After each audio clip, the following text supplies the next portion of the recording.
ஒருங்கிணைந்த கல்வி திட்டம் மூலம் 2 வகுப்பறை கட்டிடம் எங்களுக்கு வழங்கினார்கள். அதை பள்ளி மேலாண்மை குழு ஒத்துழைப்போடு மிக சிறப்பாக அதை செய்து முடித்தோம். மேலும் ஒரு 2 வகுப்பறை கட்டிடம் கேட்டிருந்தோம். அது கிடைக்கவில்லை. 1 வகுப்பறை கட்டிடம் மட்டுமே அலுவலர் வழங்கினார்கள். அந்த 1 வகுப்பறை கட்டிடத்தையும் எங்களுக்கு இடவசதி இல்லாத காரணத்தினால் 2 வகுப்பறை கட்டிடத்தின் மேலேயே கட்டுவதற்கு நாங்கள் அனுமதி பெற்று அதை கட்டினோம்.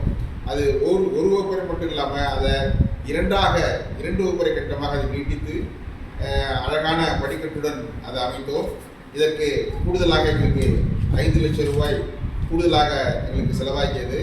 அதனை எங்கள் பள்ளி ஆசிரியர்களும் நண்பர்களும் மக்களும் ஒத்துழைப்போடு அது கூடுதல் செலவை மக்கள் ஏற்றுக்கொண்டார்கள், எங்கள் ஆசிரியர்கள் ஏற்றுக்கொண்டார்கள். அது சிறப்பாக அதை செய்து முடித்து இன்று முதல் தளத்தோடு எங்களுடைய கட்டடமானது அழகாக நிமிர்ந்து நிற்கிறது. இதற்கு முதல் காலம் பள்ளி மேலாண்மை குழுவும் ஆசிரியர் பெருமக்களும் நண்பர்கள் உதவிதான். அதோடு மேலும் பல்வேறு முயற்சிகளோடு எங்களுடைய மாணவர் சேர்க்கை, இதனால்தான் கட்டிடம் சிறப்பாக அமைந்ததால் எங்களுடைய மாணவர் சேர்க்கையும் அதிகரித்தது. அதோடு மேலும் சிறப்பாக என்னுடைய பள்ளியானது சிறப்பாக 75வது ஆண்டை நோக்கி சென்று கொண்டிருக்கிறது என்பதை மகிழ்ச்சியுடன் தெரிவித்துக்